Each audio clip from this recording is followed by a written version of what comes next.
Cuando entré por primera vez en la casa de mi esposa en Medellín, esperaba encontrar a la típica suegra, una mujer estricta de semblante cansado, como las que suelen verse en las reuniones familiares.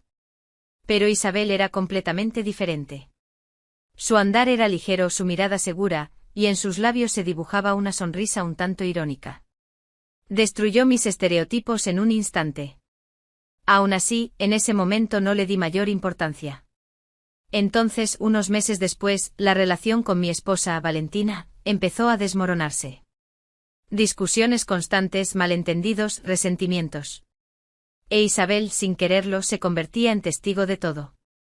A veces consolaba a su hija, otras me preguntaba con delicadeza cómo lo sobrellevaba. Y cada vez, me daba cuenta de que era su calma lo que me impedía explotar. Una noche, después de que Valentina diera otro portazo y saliera a tomar aire, fui a la cocina y encontré a Isabel de pie junto a la ventana, con una taza de tinto en las manos. Se giró y en sus ojos brilló una calidez tan genuina que, de repente, me quedé sin aliento. ¿Día difícil?, preguntó en voz baja. Como siempre, suspiré, dejándome caer en una silla. Isabel se sentó frente a mí. Sin juzgar, sin criticar, simplemente escuchando. A veces, ese tipo de silencio es más elocuente que cualquier palabra.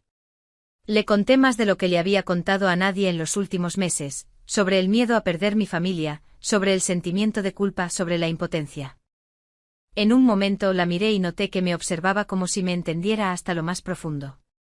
No era lástima, era algo mucho más hondo, más cálido. Aparté la vista, pero la extraña sensación permaneció, como si la cocina se hubiera vuelto pequeña por un segundo. Eres un buen hombre, Mateo, dijo ella. Y mereces ser feliz. A veces nos quedamos estancados donde ya no hay nada que recibir. Esas palabras resonaron dentro de mí. Quise responder algo, pero se oyeron pasos. Valentina había vuelto. Isabel se apartó al instante como si esa tensión, esa cercanía casi imperceptible entre nosotros, nunca hubiera existido. Pero yo sentí que algo en mí ya había cambiado. Y quizás en Isabel también. Después de esa noche empecé a fijarme más en Isabel. No a propósito, más bien mi atención se sentía atraída hacia ella, la forma en que se arreglaba el cabello, cómo se mordía levemente el labio cuando leía un mensaje pensativa, cómo su risa era distinta a la de su hija. Más ligera, más sincera. Me irritaba, me asustaba y sin embargo me atraía.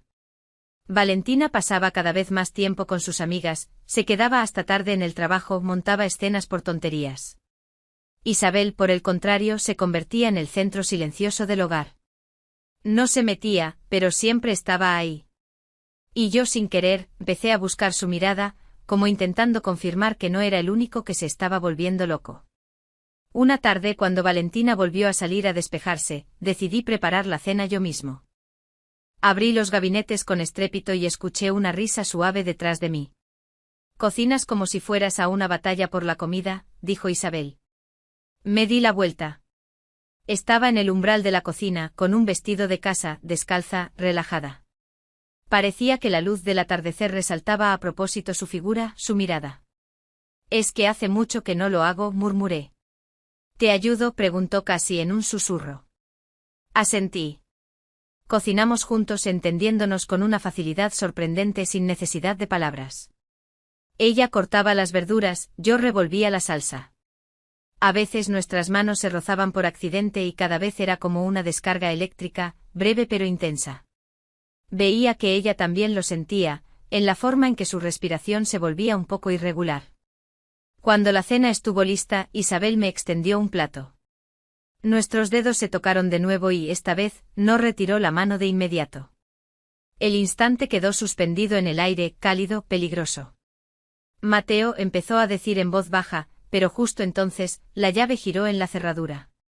Valentina había regresado.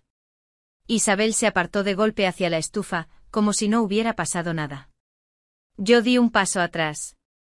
El corazón me latía demasiado rápido. Valentina echó un vistazo a la mesa, a los restos de la preparación, y torció el gesto. ¿Y este restaurante qué? Mamá, ¿otra vez metiéndote? Isabel sonrió con calma, pero en sus ojos vi un destello de dolor. Solo ayudaba. Valentina, sin escuchar, se fue a su habitación. Quise decir algo para defenderla, pero Isabel solo susurró, no hace falta, no es el momento. Y se fue a su cuarto sin siquiera mirar atrás. Esa noche me quedé mucho tiempo despierto mirando el techo. Intentaba convencerme de que todo era una coincidencia, un juego de mi imaginación, pero el recuerdo de sus dedos, su mirada y su cercanía no me abandonaba. Encendía algo dentro de mí, algo a lo que temía siquiera acercarme. Y a la mañana siguiente ocurrió lo que lo cambió todo. La mañana comenzó con un silencio demasiado denso, como si la casa contuviera la respiración. Valentina se había ido temprano, dando un portazo que hizo temblar las ventanas. Bajé a la cocina y vi a Isabel. Estaba sentada a la mesa, abrazando una taza de café y mirando por la ventana. Llevaba una bata ligera, el pelo recogido de forma descuidada y la mirada cansada, pero decidida. «Buenos días», dije en voz baja. Se sobresaltó, no de miedo, sino como si estuviera demasiado inmersa en sus pensamientos. Me miró y por primera vez, no llevaba su habitual máscara de serenidad. «Tenemos que hablar», pronunció. Esas palabras sonaron tan serias que todo dentro de mí se encogió. Me senté frente a ella. El corazón me latía tan fuerte que parecía que se podía escuchar. Mateo suspiró. «Lo que está pasando no está bien». Quise protestar, pero levantó una mano, impidiéndome interrumpir. «Eres el esposo de mi hija». Y yo titubeó como buscando la palabra correcta. Yo debería ser la última persona que te haga sentir algo diferente. No aguanté más. Me levanté, caminé por la cocina, como intentando ocultar mis pensamientos. «Pero lo haces», dije finalmente con voz ronca honesta, como una confesión que me desgarraba el pecho. «No quería, te lo juro. Pero está pasando. No puedo detenerlo». Isabel cerró los ojos. Por un segundo pensé que simplemente se iría, y nuestra extraña y silenciosa historia se rompería sin haber empezado. Pero levantó la vista, y en ella había algo que nunca antes había visto. No era preocupación ni calma, sino una atracción prohibida, peligrosa. Ayer cuando nuestras manos tartamudeó. Yo también lo sentí. Me acerqué más. A una distancia donde podía sentir su aliento. No la toqué, solo la miré. Y eso fue suficiente para que el aire entre nosotros se tensara como una cuerda. «Si continuamos con esto», susurró, «no habrá vuelta atrás». Me incliné un poco más. Solo 1 centímetro, pero Isabel no se movió. Solo sus labios temblaron, como listos para responder. Y de repente de nuevo el sonido de la llave en la puerta, como si el destino nos pusiera en pausa una y otra vez. Valentina volvió inesperadamente irritada, descontenta por algo. Isabel se apartó bruscamente, dio un paso hacia la estufa, como buscando una excusa para ocupar sus manos. Pero esta vez algo había cambiado. Valentina posó su mirada en mí, luego en Isabel, y sus ojos se entrecerraron con sospecha. Sintió la tensión entre nosotros, como un animal siente el olor del peligro. «¿Qué está pasando aquí?», preguntó. Fríamente. Abrí la boca para responder, pero Isabel habló primero con una firmeza inesperada.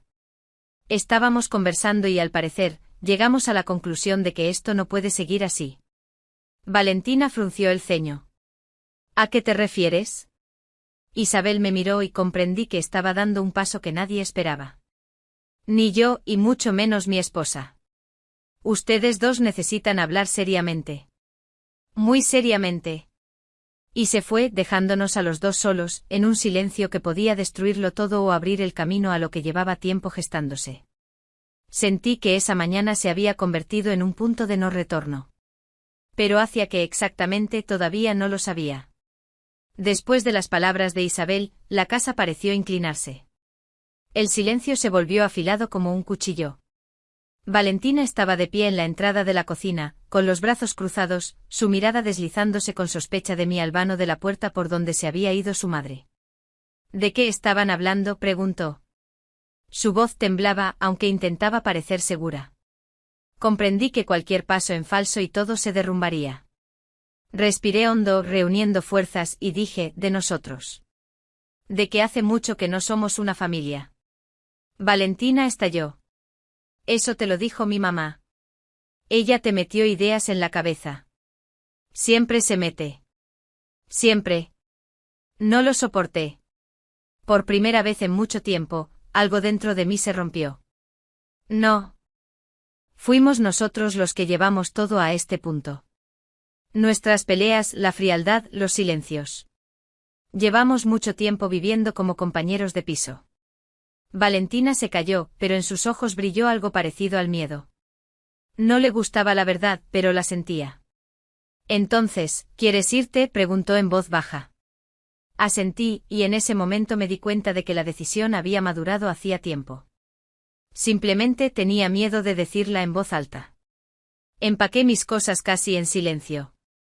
Metí un par de maletas, dejando todo lo superfluo. Valentina deambulaba por la habitación, lanzándome miradas ocasionales, confundida, dolida, pero ya no con rabia.